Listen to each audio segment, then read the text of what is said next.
할렐루야. 지난 한 주간 주 안에서 평안하셨습니까? 오늘도 하나님을 예배하는 가운데 하나님의 귀한 평화와 은혜와 위로가 사랑하는 믿음의 권속들 위해 함께 하시길 주님의 이름으로 축원합니다. 오늘 우리가 함께 본 말씀 빌립보서 4장 10절 이하의 말씀 속에서 승리하는 삶의 길이 뭘까를 좀 생각해 보려고 해요. 그리고 아무래도 오늘 이 말씀의 가장 요절이 되는 말씀은 빌립보서 4장 13절의 말씀이지요. 내게 능력 주시는 자 안에서 내가 모든 것을 할 수 있느니라. 우리가 참 좋아하는 말씀이고 마음에 많이 되새기며 또 이렇게 외우는 말씀인데, 쉬운 성경에 보니까 이렇게 번역을 했어요. 내게 능력 주시는 그리스도를 통하여 나는 모든 것을 할 수 있습니다. 영어 성경 킹 제임스 버전에도 보니까 이 쉬운 성경하고 똑같이 번역을 했더라고요. I can do all things through Christ. Through Christ, who strengthens me, 이렇게 되어져 있어요. 그러니까 바울은 그리스도를 통하여 그리고 그리스도 안에서 모든 것을 할 수 있다, 이렇게 고백하면서 그가 발견한 승리의 길이 뭐냐, 이것을 우리에게 말씀해 주고 있어요. 결국 그가 발견한 승리의 삶의 비결은 그리스도를 통하는 것이었고, 그리고 그리스도 안에 있는 것이었다. 이것이 승리하는 삶의 길이었다는 말씀이에요. 그러면 이 말을 바꿔서 말하면요, 그리스도를 통하지 않고 그리스도 안에 있지 않으면 그는 모든 것을 할 수 없는 사람이 된다, 이 말씀이 되겠죠. 만일 여러분이 승리의 삶의 비결과 패배의 삶의 비결을 모두 알고 있다고 한다면 여러분이 아는 지식을 여러분의 삶 속에 반드시 적용하며 살 것 아니겠습니까? 성경은 지금 우리에게 계속해서 승리의 삶의 길이 뭐냐를 말씀해 주고 있어요. 우리가 약할 때, 우리의 힘으로 도저히 할 수 없을 때 하나님은 우리의 힘이 되시는 분이시지요. 이것은 성경이 우리에게 전해주는 승리의 삶의 길이에요. 그렇다면 우리는 우리가 알고 있는 이 승리의 삶의 길을 구체적으로 우리의 삶 속에 적용하면서 살아가야 되지 않겠느냐. 바울은 그가 어떤 환경에 있든지 스스로 만족할 수 있는 길을 배웠다고 바울은 고백하고 있는 사람입니다.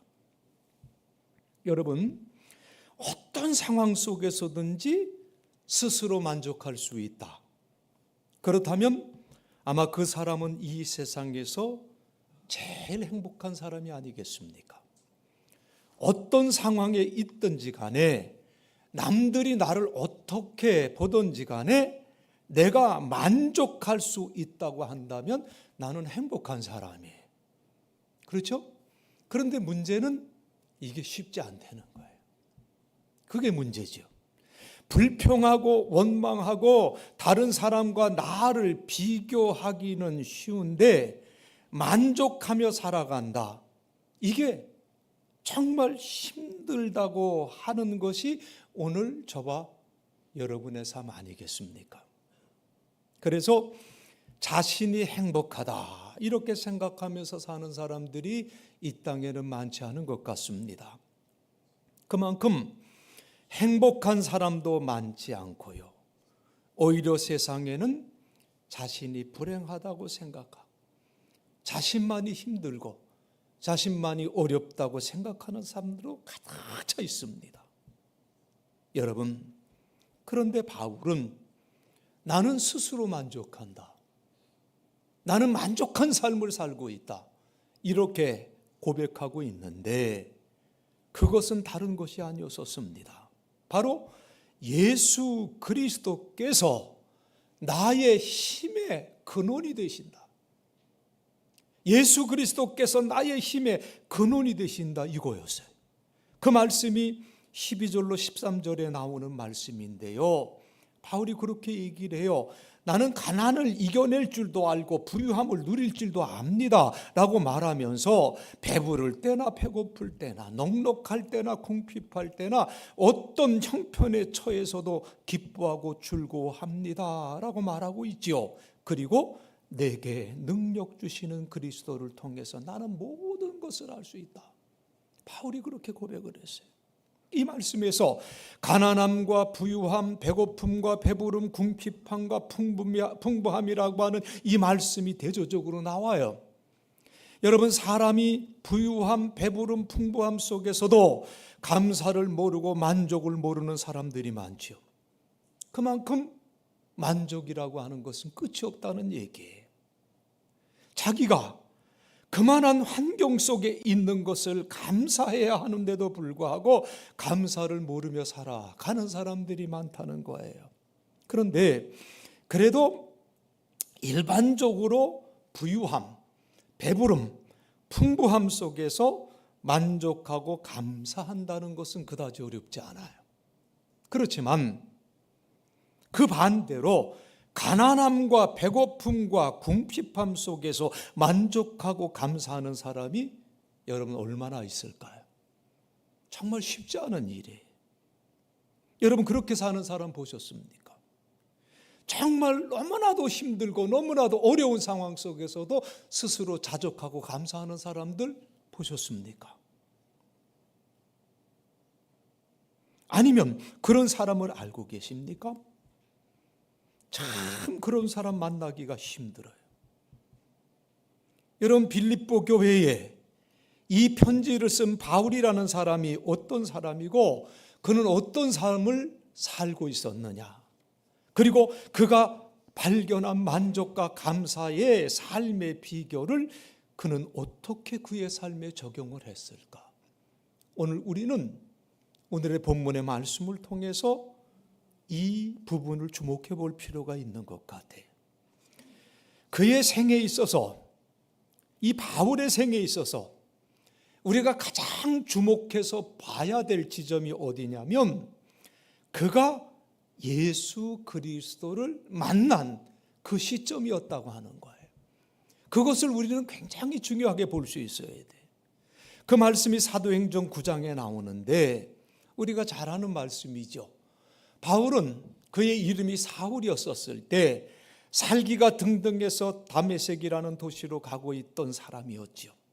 그 손에는 대제사장으로부터 받은 체포영장을 들고 다메섹에 숨어 사는 크리스찬들을 색출하려고 가는 그 길, 정말 그 길 속에서 어떻게 보면 뜻밖의 장소에서 예수 그리스도를 만나는 뜻밖의 사건을 바울이 접하게 됩니다. 그는 길을 가던 중에 갑자기 쏟아지는 강렬한 빛에 앞을 보지 못하게 됐어요. 그리고 하늘로부터 음성을 듣습니다. 그리고 그 음성의 주인공과 짧은 대화를 나눠요. 주여, 당신은 누구십니까? 나는 내가 핍박하는 예수다. 일어나 다메섹으로 가라. 내게 할 일을 알려줄 사람이 있을 것이다. 이게 대화의 전부예요. 그런데 이것은 바울이 예수 그리스도를 인격적으로 만났다는 것을 보여주는 말씀이에요. 그의 생에 있어서 가장 주목해서 보아야 할 부분이 바로 이 말씀이라고 하는 사실이에요. 우리 아는 대로 바울이라는 사람, 탁월한 사람이에요. 그는 가말리엘이라는 당대에 존경받는 대학자의 제자였고요. 여러분은 성경을 읽으면서 가말리엘이라는 사람을 주목해서 봤는지 모르겠습니다만은 여러분, 하나님은 이 바울의 스승인 가말리엘을 굉장히 중요하게 사용을 했었어요. 어떻게 보면 초대교회가, 예루살렘의 초대교회가 이 가말리엘 때문에 보존될 수 있었다고 할 수 있을 정도로 이 사람은 교회의 운명에 결정적인 역할을 했던 사람이지요. 이 말은 그만큼 유대 사회 속에서 영향력이 있었던 사람이었다라는 말씀이에요.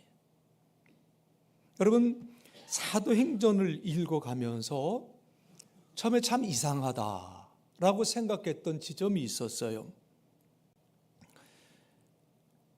여러분, 초대교회 때 크리스찬에 대해서 박해가 굉장히 심했을 때에 일반 크리스찬들은 거의 모두가 예루살렘을 떠났어요. 그렇죠? 그래서 근처의 도시로, 그리고 멀리는 지금의 터키 땅, 거기까지 숨어 살았고, 박해가 심할 때에는 지하 땅굴에 그들이 숨어서 살았어요. 터키의 갑바도키아라고 하는 곳에를 가면은요, 대형 카타콤이 있어요. 거기서 크리스찬들이 그 지하에서 숨어 살았다는 거죠. 그런데 여러분, 교회의 지도자들은 예루살렘을 떠나지 아니하고 오히려 더 왕성하게 예루살렘에서 활동을 하고 있었다는 것을 우리가 사도행전에서 보죠. 마음만 먹는다면 그 지도자들을 한꺼번에 모두 체포해서 사형시켜버리면 아마 초대교회는 끝이 났을 거예요. 그런데 오히려 교회의 지도자들은 예루살렘에서 계속해서 예수는 그리스도라고 전하며 살아갔다는 거예요. 어떻게 그럴 수가 있었느냐? 바로 가말리엘의 영향 때문이었다는 사실이죠. 가말리엘이 크리스찬이 되었다는 증거는 성경에 없어요. 그러나 그가 크리스찬들에게 호감을 가졌다는 것은 분명하지요. 그 말씀이 사도행전 5장 27절 이하에 나오는데요, 공의회 의원들은 이 사도들이 계속해서 예수가 그리스도고 우리의 임금이 되시고 우리의 구주가 되신다고 하는 그 증거 앞에서 굉장히 화가 났어요. 그래서 그 사도들을 죽이려고 했어요.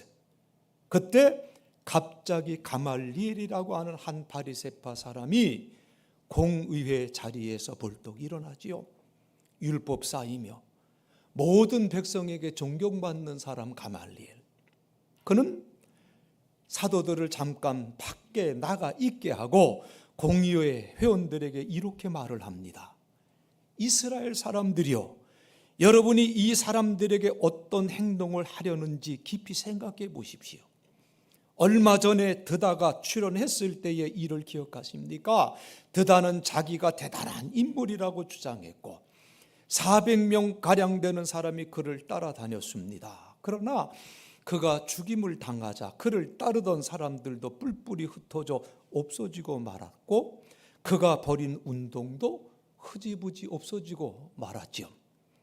이런 일이 있은 후에는 인구조사를 할 때에 갈릴리에 유다라는 사람이 나타나 백성들을 이끌고 다녔습니다. 그러나 그가 죽임을 당하자 그를 따르던 사람들 역시 다 흩어지고 말았습니다. 그러므로 이번 일에 관하여 내가 충고하고 싶은 것은 이 사람들에게서 손을 떼고 그대로 내버려 두라는 것입니다.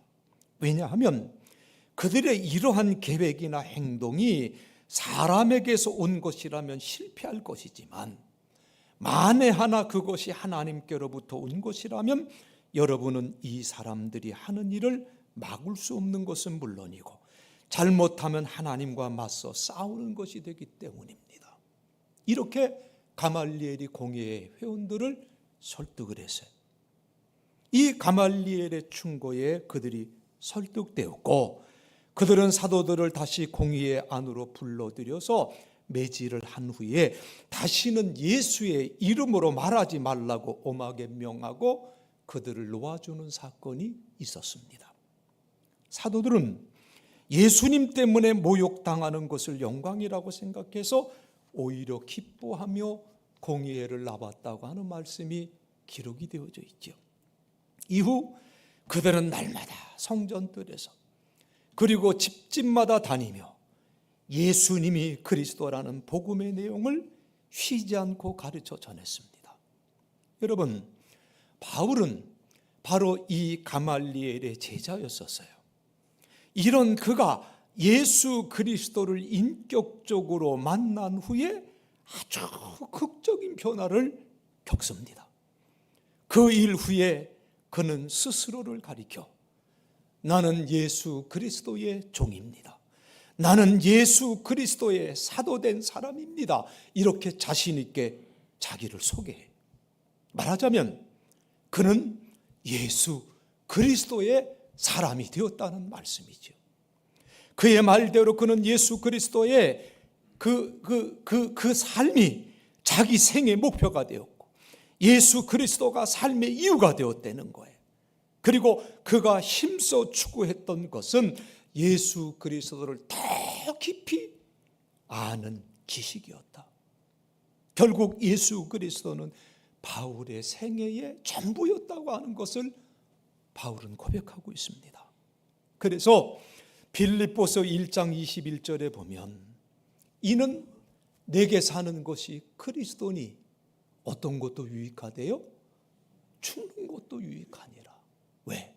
그리스도 안에 있으니까.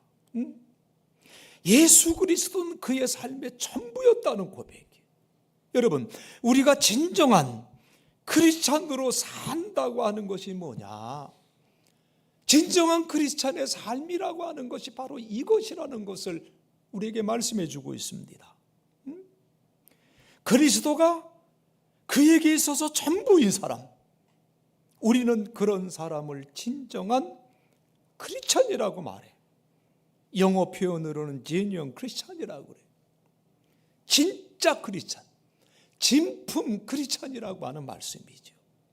여러분, 크리스찬도요 진짜 크리스찬이 있어요. 예수 그리스도가 그의 삶의 전부였던 바울은 진짜 그리스도인이었다.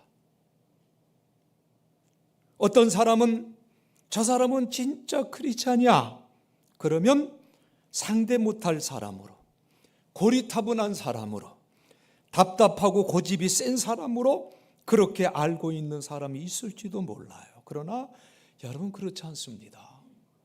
진짜 크리스찬들은요, 진품 크리스찬들은요, 그 삶 속에 향기가 나와요. 향기가 있어요. 누구의 향기가 있습니까? 예수님의 향기가 있어요.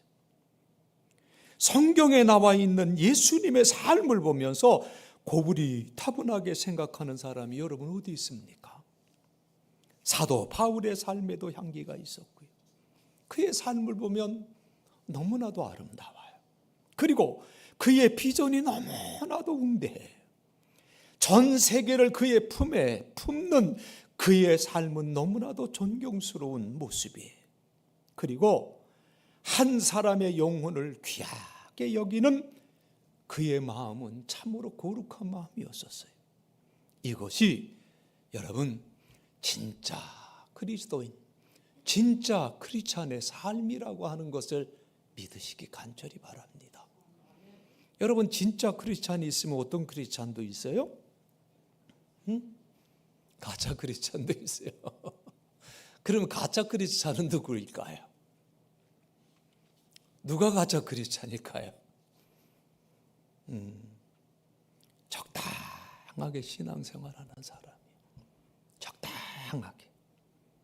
근데 여러분, 우리가 정신 차려야 되는 게 뭐냐면, 여러분, 적당하게 신앙생활하는 사람들을 보면 상당히 융통성이 있어 보이고요, 자기 것을 주장하지 않아도 상당히 멋있는 것처럼 보이지만 이것도 멋은 멋이에요. 근데 우리가 잘 구분해야 되는 게, 여러분, 자칫 잘못하면 이게 가짜가 되는 거예요. 진짜가 아니기 때문에 그의 몸에서 나는 향기도 가짜라는 거예요. 사도 바울이 내가 삶의 일체의 비결을 배웠노라 이렇게 고백했을 때 그 비결이 뭐냐? 바로 예수 그리스도였다는 사실 아닙니까? 빌립보서 4장의 말씀을 읽으면서 바울이 말하는 내가 궁핍함으로 말하는 것이 아니라 어떠한 형편에서든지 내가 자족하기를 배웠노니 내가 비천에 처할 줄도 알고 풍부에 처할 줄도 알아. 모든 일에 배부르며 배고픔과 풍부와 궁핍에도 일체의 비결을 배웠노라. 이 말씀을 읽으면서도 그가 배운 일체의 비결이 무엇인지 사람들이 알지를 못해요. 그리고 바로 13절 말씀으로 눈을 돌려요. 내게 능력 주시는 자 안에서 내가 모든 것을 할 수 있느니라. 이 말씀을 읽으면서 참 바울이라고 하는 사람은 대단한 사람이로구나 감탄하고, 그리고 목사들도 설교하면서 자주 교인들에게 자신감을 심어주는 말씀으로 빌립보서 4장 13절의 말씀을 인용할 때가 많습니다. 그런데 바울은 이 말씀에서 분명히 이렇게 말하고 있어요. 바울은 성경 어디에서도 나는 모든 것을 할 수 있습니다, 나는 모든 것을 할 수 있는 능력이 있습니다, 이렇게 말한 적이 한 번도 없었다는 거예요. 그 대신 내게 능력 주시는 자 안에서 모든 것을 할 수 있습니다 고백했습니다. 사랑하는 성도 여러분, 바울에게 있어서 예수 그리스도는 모든 것을 가능하게 하는 삶의 길이었다는 거예요. 예수 그리스도는 바울에게 있어서 능력의 원천, 삶의 능력을 얻는 원천이었다고 하는 사실이, 우리가 바울에게서 배울 것이 바로 이거예요. 바울은 예수 그리스도의 능력을 찬양만 하고 있었던 것이 아니었다는 거지요. 많은 사람들이 저지르는 오류가 이거예요. 예수님은 대단한 분이시다, 그는 하나님의 아들이시다, 그는 못하실 일이 없으신 분이다, 이렇게 예수님 찬양해. 그러면서도 예수님에게 있는 그 능력을 자신의 삶 속에 적용하지 못하고 살아간다는 거죠. 바울이 발견한 삶의 일체의 비결이 뭡니까? 그는 예수 그리스도의 능력을 구체적으로 그의 삶에 적용하는 비결을 배운 거예요. 좀 더 구체적으로 말해볼까요? 바울은 그의 뜻을 주장하는 대신에 그의 뜻을 예수 그리스도의 뜻에 굴복시킨 사람이죠. 그는 예수 그리스도 그분이야말로 능력의 원천이라고 믿었기 때문인 줄로 믿습니다. 하나님은 성경 어디에도 우리에게 내 뜻을 이룰 수 있는 힘을 주시겠다고 말씀하신 적은 한 군데도 없습니다. 반대로 내가 나의 뜻을 발견하고 나의 뜻을 이루는 일에 너 자신을 헌신하려고 한다면 나는 너의 힘이 되어 주시겠다고 우리 하나님은 말씀해 주시는 분이에요. 그러므로 하나님의 능력이 우리의 삶으로 흘러 들어오는 첫 단계는 나의 의지를 꺾고 그분의 뜻에 나를 복종시키는 것이다. 이것을 여러분 마음판에 꼭 새기시기를 간절히 바랍니다. 이 사실을 모르는 사람들은 결코 바울이 발견한 삶의 비결을 배울 수가 없어요. 바울이 쓴 편지에 그리스도 안에서, 이 말이 수도 없이 나와요. 그리스도 안에서. 그저 그가 하는 말 속에 그리스도 안에서라는 말이 들어간다고 생각하면 됩니다. 그리스도 안에서 사랑하고, 그리스도 안에서 먹고, 그리스도 안에서 자고, 그리스도 안에서 깨어 일하고, 그리스도 안에서 꿈을 갖고, 그리스도 안에서 자랑하고, 그리고 그리스도 안에서 내 삶을 인도함 받다가 그리스도 안에서 죽는 거예요. 이 말은 그가 자신의 삶의 모든 분야, 모든 영역에서 그의 의지를 꺾고 그리스도의 의지에 자신을 복종시켰다고 하는 고백이에요. 그리고 이 말은 그가 그의 삶의 모든 영역에서 바울의 힘이 되시는 그리스도를 경험했다고 하는 고백이기도 합니다. 그러므로 그리스도, 그분은 바울에게 있어서 삶의 비결이었고 승리의 길이었다는 사실이죠. 어떤 환경 속에서도 그가 발견한 이 길, 그는 훌륭하게 걸어갔습니다. 사랑하는 성도 여러분, 바울이 발견했던 일체의 삶의 비결은 결국 자신이 온전히 그리스도 안에 있었다라는 사실.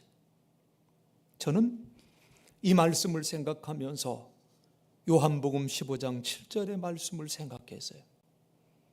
우리 같이 한번 읽어볼까요? 너희가 내 안에 거하고 내 말이 너희 안에 거하면 무엇이든지 원하는 대로 구하라. 그리하면 이루리라. 여러분, 바울이 발견한 삶의 비결이라는 것이 새삼스러운 것이 아니었다는 거예요. 너희가 내 안에 거하고 내 말이 너희 안에 거하면, 이거예요. 그래서 이 그리스도의 말씀, 예수 그리스도의 말씀을 바울의 버전으로 바꾼 거예요. 그는 그리스도의 말씀을 그의 버전으로 바꾸어서 그의 삶에 그대로 적용을 했다. 그렇다면 이제부터 우리는 바울이 발견했던 이 비결을 배우고 우리의 삶에 그대로 우리도 적용해야 되지 않겠습니까? 이것이 크리스찬의 승리의 길이라는 것을 믿으시기 바랍니다. 내 의지를 하나님의 의지에 복종시키는 그 훈련, 물론 힘들겠지요. 그러나 내가 처해 있는 그 단계에서 스텝 바이 스텝으로 정도를 높여가면서 나의 의지를 꺾고 하나님의 뜻을 받아들이는 그 훈련이 우리에게 있어야 되겠다. 이것이 그리스도 안에 있는 삶이다. 그리고 하나님께서 이 훈련을 온전히 잘 감당하라고 우리에게 사순절의 여정을 허락해 주신 줄로 믿습니다. 주님이 십자가를 향해서 걸으셨던 이 40일간의 그 여정 속에 우리가 함께 동참하면서 주님 말씀 앞에 순종하며 그리스도 안에 거하는 그 삶의 훈련을 통해서 주 안에서 모든 것을 이룰 수 있는, 주 안에서 내 삶의 일체의 비결을 배우고 승리하는 삶의 길을 힘있게 걸어갈 수 있는 우리 사랑하는 믿음의 권속들 다들 되시길 주님의 이름으로 간절히 축원드립니다. 기도하시겠습니다. 하나님, 은혜와 사랑을 진심으로 감사를 드립니다. 오늘 이 시간 사도 바울이 걸었던 승리의 길을 우리가 다시금 빌립보서 4장에 있는 말씀을 통해서 교훈받습니다. 진실로 사도 바울이 걸었던 그 길, 어떠한 형편 속에서도 온전히 그리스도 예수, 주님 주신 말씀 안에 거하는 삶의 훈련을 통하여 그리스도가 그의 삶의 전부가 되는 그 삶, 그것을 통하여 만족할 수 있는 삶, 승리할 수 있는 삶을 살 수 있었던 그 바울의 삶, 그 삶이 진정한 크리스찬의 삶의 모습인 줄로 믿습니다. 주여, 오늘 우리도 이러한 삶을 살기를 원합니다. 우리에게 처해진 순간순간의 상황과 처지 속에서 주님을 생각하게 하시고 하나님의 말씀을 생각하게 하시고 그 말씀 앞에 나를 쳐서 굴복시키며 주님의 뜻에 순종하는 삶의 훈련을 갖게 도와주셔서 우리도 승리하는 삶을 살게 도와주옵시고 만족하며 살아갈 수 있는 삶을 하나님 허락하여 주옵소서. 사순절의 기간 동안 이 귀한 훈련 잘 감당할 수 있도록 도와주셔서 사순절의 여정이 끝나는 그날 진정한 크리스찬의 삶의 모습이 무엇인가를 눈뜰 수 있는 우리 모두가 될 수 있도록 하나님 우리를 붙들어 주시고 축복해 주시옵시고 힘 주시옵소서. 예수님 거룩하신 이름 받들어